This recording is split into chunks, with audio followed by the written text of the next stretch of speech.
Naharap sa kasong reckless imprudence resulting in homicide ang isang driver na nakabangga ng nagbibisikleta sa Quezon City kanina madaling araw. Narito ang report ni Benedict Galasan. Dead on the spot si Godofredo Raimundo Jr., 36 anyos, matapos mabangga ng isang sports utility vehicle habang nagbibisikleta sa A. Bonifacio, Quezon City, pasado alauna kaninang madaling araw. Sa inisyal na investigasyon ng Quezon City Traffic Sector 1, mabilis ang takbo ng driver ng SUV nang mabangga niya ang biktima. Base na rin sa laki na naging damage sa harapan ng kanyang sasakyan. Kita ko may nakalagay siyang dito. Parang earphone yata yun para sa cellphone. Yun ang baka binubusinaan siya, hindi niya narinig yun. Kaya yun, nakagip siya ng SUV.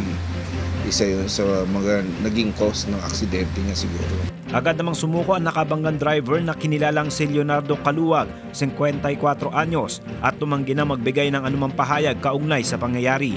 Samantala, dagdag pa ni SP01 Flores, posibleng hindi napansin ng biktima ang paparating na sasakyan dahil sa paggamit nito ng cellphone habang nagbibisikleta.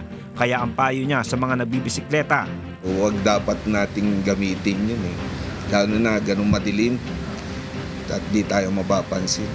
Patuloy ang investigasyon ng Quezon City Traffic Sector 1 sa insidente at posibleng maharap sa kasong reckless imprudence resulting in homicide ang driver ng SUV. Benedict Galasan, UNTV News Worldwide.